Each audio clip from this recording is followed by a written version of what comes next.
morning, ICCCon. Today I am here. I am Mike the Mike Guy. I am joined by Matt and my good friend Adam. Of course, you all know Matt from ECPC TV Studios. And then Adam, you will know him from my channel.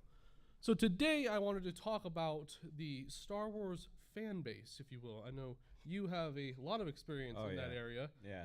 I will say, moderate experience. You have absolutely one day is all you have. No, it's not. I wouldn't say it's one day. It's like I came here last year. Yes. And I was more of a fan of Star Wars like when I was younger. Yeah. But then I met more Star Wars fans and they were just kind of toxic. Yes. Like, I was like, because I didn't know too much and I was just asking questions. And I had one guy just like, so why don't you know this? I'm like, I'm sorry, I'm not informed. You know, this was like Naruto. I'll be more, knowing. But, it's like now being here, it's kind of like I'm willing. I kind of want to learn more now. Yeah, you saw the Star Wars fan base and how open they actually are here. Like, that's one of the things I love about ICCCon is they're actually very warm and welcoming. I remember you were talking to the droid builders yesterday. Oh, yeah. About all the droids that they build and how all the plans are openly available for you to actually build your own. Yeah, I didn't think that because honestly, like, you see a whole R2-D2 and you're like, how the heck did you build this? Yeah. Like, it's just amazing, honestly. Just super complex. Well, I gotta be honest, man. When I see anything here, whether it be cosplay, droids on the ground, anything like that, I'm sitting here like, I don't know where you had the time or the creation or the imagination to come up with anything like this. Like, there's a table out there that's specifically for cosplay repair. Yeah. And like anybody could bring any problem to them. Like there was some Mandalorians that had some helmets that needed their fans fixed. Like if they brought me that, I would be absolutely lost. Yeah. Like, well, how do you wire something that like that to the point where you can just on the spot have the confidence to fix a complete stranger's costume? That's amazing. It's awesome. I love it. That's what I love about these conventions. Is you get to meet new people. You get to see how things are built, and that's why I love walking up to the cosplayers. How did you build that gauntlet or any part on the the costume? You can ask them, and they'll tell you how they made it. Whether it's they had to 3D print it, or how much they had to paint it, vinyl coat it, whatever they had to do. Most of them, I've never had one not tell me how they made it. Yeah. And it's usually very interesting because all of them have their own unique way of building similar or the same exact part. Exactly, yeah. So, and it's very cool. So there's like multiple ways you can do the exact same thing. Absolutely. So, but I will say, I did not know. So I always thought C-3PO was someone controlling it from a remote control. Because me as a person, I'm thinking, how are you going to put a human in a full metal suit when they're going to be filming in an extremely hot environment? So when I came here and I'm like, wait, there's a guy in a suit, I could feel the whole room just go from like just normalness to like everyone wanting to laugh. Well, which is cool, but it's a full metal suit. Well, it's like putting Kenny Baker in a trash can and letting it go. Yeah, R2-D2 wasn't a robot at first either. There was a guy in that as well. Bro, what? Yeah. wait, hold on, wait. Yeah. Say that one more time for me. R2-D2 was not a robot at first. There was a person inside it. Inside that little tin can, rotating, doing all. It's basically a puppeteer for R2-D2. For those out there that are hearing this is actual genuine shock. Like I've never heard this in my life. All right, so from outside looking in, you're a new fan. Yeah. And you want to talk about the fan base. That right there, it like there are certain people that take a certain fandom. I'm not just going to say Star Wars alone. Yeah, like it could be Harry Potter or something. Yeah, it could be anything. And if you didn't know a simple fact like that, then they would condemn you. Yeah. When in this atmosphere, it's all about atmosphere, and it's all about the community that you connect yourself with. Because if you find the right community or you find the right atmosphere, you're going to find the people that want more people, and not to be like an exclusive club that only the high and mighty Thank you. That can know a certain fact. Like, I know every little fact. I love Star Wars, and there are things that my son teaches me every single day, and he's only been alive 12 years. Oh, wow. Yeah. So, like, he'll read books that I haven't even gotten to yet and spit out facts that I've never even heard yet. But he doesn't make me feel stupid about it. He just wants to share with me and bring in more insight for me. And here, no matter what fandom you have, like if you go to the Dungeons and Dragons room, they just want people to come and play. Yeah. Or if you want to go to a club, they just want people to join the club. You just got to find the right atmosphere, I think. And, online kind of ruined that for Star Wars. Like you'll find nothing but toxic people online because you can be and have no, repercussion for it. But, it's every fandom. I mean, it's Marvel's gotten bad, online, especially on Twitter. Yeah. But like that's every fandom. There's always those fans who are just there to hate. I mean, nothing's perfect. But that's why we're here. We can criticize Star Wars, but we all love the whole thing, though. Absolutely. We still love the whole sphere that is Star Wars, the whole universe. Yeah. But there's little bits and pieces. Just like Micah doesn't like the writing of Last Jedi. I think that's probably the most nitpicked movie of the entire Skywalker saga, in my opinion. And when it comes to little things like that, when it comes to little things like that, it's all about respect. Yeah. Like you can disagree. Like you could fill this whole room up with 500 Star Wars fans. They're all going to disagree about a point in Star Wars, and as long as you bring it respectfully, you can have a full-out blown screaming argument. Oh, yeah. And at the end of the day, as long as you understand that we love Star Wars, we're all passionate about Star Wars. Doesn't matter the amount of years you've been in it. I would say I'm seeing Star Wars. I know there can be arguments, but in like anime, I feel like sometimes it gets like really bad. Mm-hmm. Like you could have who wins, like Naruto or Sasuke or something. You could have a full-on argument for 3 hours straight. And that can literally end a friendship. Some people take it that serious. Yeah. That I've realized. And I'm like, it's an opinion. Mm-hmm. Unless the writer comes out and says, this person is stronger than this person. And still, that doesn't even matter still. People still have their own head canons in their head.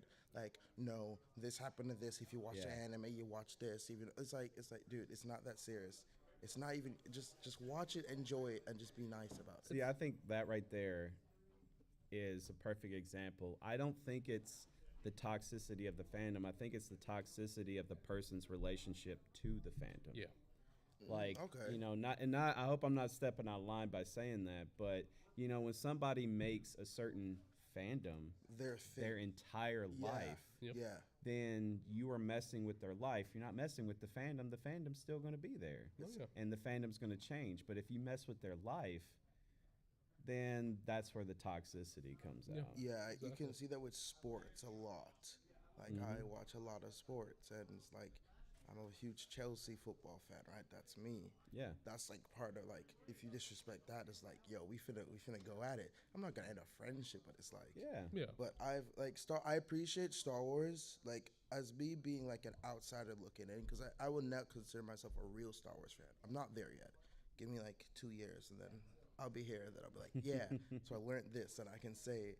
But it's like I appreciate how much work and like how much people care about it to preserve it. Yeah. Because it's like I come in here and I see everyone dressed up, like just like cosplaying everything, and it just looks so good. And it's just like sometimes I'm in awe. Like this is not even Star Wars. Someone came in as Snake Eyes, and I was talking to someone. I looked at it, I was like, oh my god. Like it's really nice to see it. And I would say like this convention is really it's gotten better from last year, and it's made me like appreciate Star Wars way more than I did. I was one of those that said Star Wars was overrated. I've said that growing up because of the fan base that I've been around of a few fans, but now it's like I don't know, I don't hold that opinion as much anymore. Yeah. But I appreciate it, honestly. Yeah.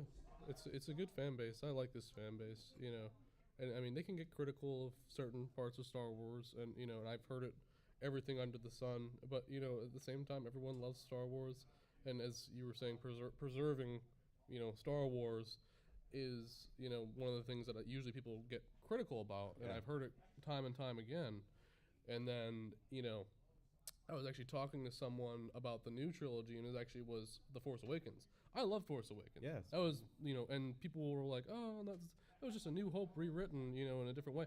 Well, it's the same recipe. You might as well use it. Yeah. But the one part I actually heard criticized, and I actually somewhat agree with it, is the what's the traitor stormtrooper with the riot baton stopping a lightsaber. Yeah. That got a lot of people riled up. I actually have heard many debates about it because, Obi-Wan Kenobi said, that was, a weapon that was basically almost unstoppable. Yeah. Why did something as simple as this, electric riot baton be able to stop it? And it was like interesting to me. Well, it's interesting you bring that up because me and my son talk about that all the time too. Because the lightsaber is supposed to be the formidable weapon in all of Star Wars, but then when you watch Rogue One, and the Death Star is basically a giant lightsaber. Yeah. So it's like, what else out there is harnessing the power of the crystals? We don't know without the little bit of detail. So maybe because that baton didn't look as strong or as solid as a lightsaber because it wasn't constructed by a Jedi. It could have been created by a imperial scientist who is trying to make something like the lightsaber, to make something as formidable as the lightsaber, but it's just not quite there yet. Yeah. But it still has some of the power of the lightsaber. When they're holding it, it's holding up, but I think if it was just a little bit longer, the lightsaber would have ended up destroying the baton. Yeah. But it was just because of how it ended, you didn't really get to see that part. So yeah, could be, could not be. I want to know because Imperials are always trying to recreate what the power of the Jedi. So yeah, no, absolutely. So from just my little watching of little YouTube videos, I think each color of a lightsaber has a different meaning. Am I right or am I wrong? It's not like the meaning. It's what the power within the person wielding that. Blue, blue is blue is the good guy. Red is the bad guy, supposedly. Well, not necessarily. It turns red because of the evil that's within the person. So what they manipulate the crystal to be, it eventually turns red. So they don't start red. So it's not like you go and buy a purple crystal or a yellow crystal. It's the manipulation of the crystal that is harnessed by the power of the Jedi. That's a part of the building of the lightsaber. When you have to go hunt for your crystal, there's a whole ritual for a youngling when they go and find their crystal. And then to become a Sith, they have their crystal, but then there's a whole ritual that eventually turns the crystal red because of the evil that they pour into the crystal. And then that's what makes the red lightsaber. And then it almost makes it more powerful because of the evil that they put into it. So a lightsaber is just the extension of the user's will, basically. Exactly. Interesting. So because I've always thought if you have something, it should be an extension. That's what I thought it was. Because I've seen someone have a white lightsaber, yellow. I've now seen there's a black dark sword saber, which is the dark saber. The dark saber. That's a whole other. Which is different. That's a whole. Okay, because I was how does that work? But I'm so then is there? I saw a pink one. I don't even know if that's real.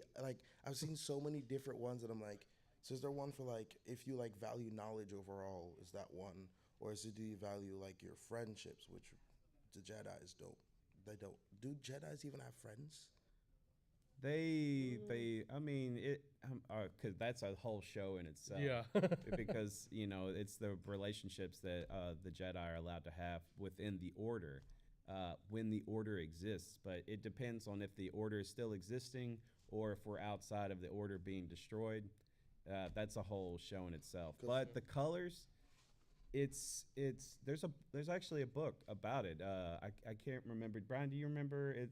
I know you can buy it at Galaxy's Edge, and you can buy it at Books a Million, stuff like that. But there's a book from Disney that explains the ritual and the relationship that Jedi and Sith have with their lightsabers that can give a little bit more detail on why people like, because blue and green are the most common among the Jedi. Jedis, yeah. And but there's more. That's why Mace Windu is the only one with the purple. But there's a reason.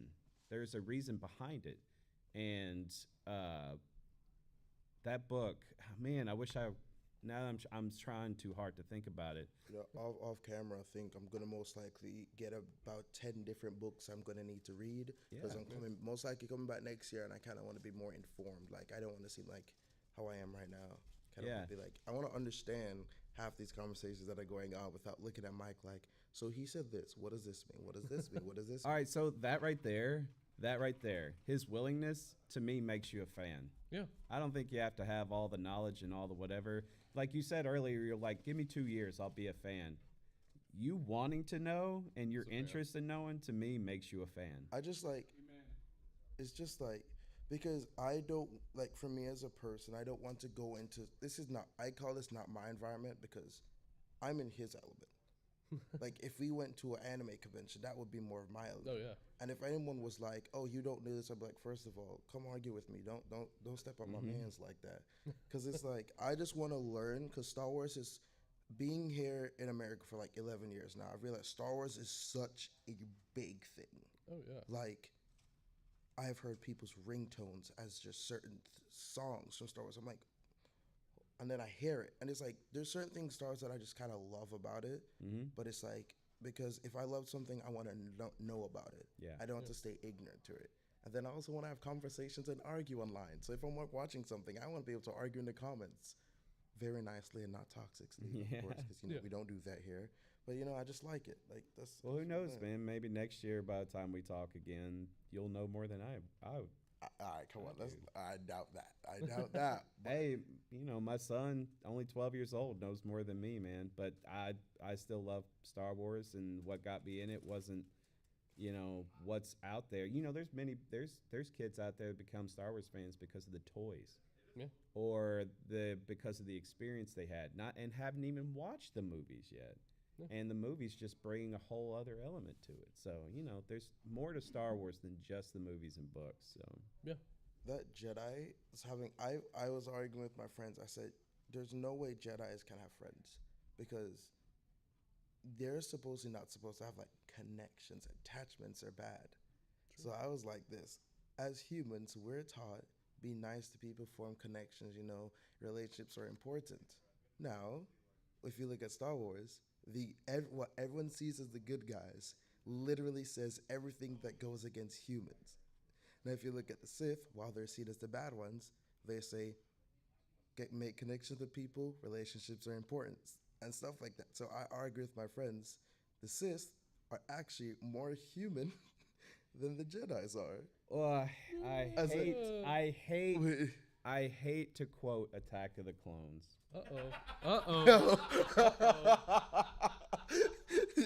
And I know it's a wild claim. When Anakin is at the table with Padme and he's breaking down what connections and relationships Jedi are allowed to have, but he simplified it by saying Jedi are encouraged to love.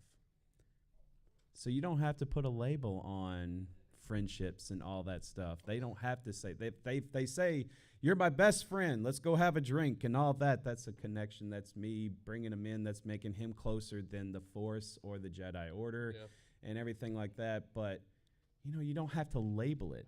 But you can just say that the Jedi are encouraged to love and love all as equal because, evil, good, balance.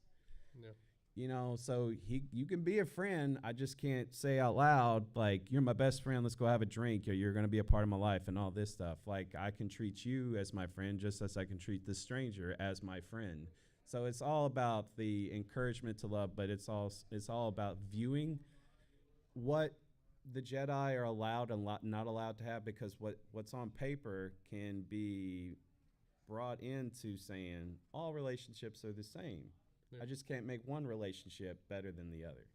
So keep in mind. Am I right, Brian? Like, that's what I was thinking. Yeah. That's interesting. Yes. That's everyone definitely. out there, keep in mind, I am not a real Star Wars fan, so please You're becoming don't go there like typing. Oh my God, I can't believe you said it. Please don't. Just don't come at me like that. Maybe in a year we can have arguments. It's just a claim that I've had from an outsider looking in. Yeah. But you're becoming a fan, and that's what this is all about. And you want to become a fan like Adam, you got to come down to ICCCon. Yeah. You got to do, and that's what I've done for years, and I've become even more of a fan by coming here. Absolutely. You meet new people. I mean, I met you guys. Yeah. We've formed a relationship, and now you're here. Yep. You get to form relationships with people here. So that's what this is all about. But I think that's gonna do it for us. So I appreciate you guys for having me. Please come down to ICCCon if you haven't already. It's completely awesome. If you're not out here, come next year. You are not gonna want to miss it. It's just gonna grow from here. All right, guys, and I'll see you guys later. This summer, saddle up in Smashville as the Music City hosts the hottest party of the summer, WWE SummerSlam Nashville. For the first time ever at Nissan Stadium, a little bit country, a little bit rock and roll, a whole lot of kick-ass. WWE SummerSlam, Saturday, July 30th. Tickets on sale now.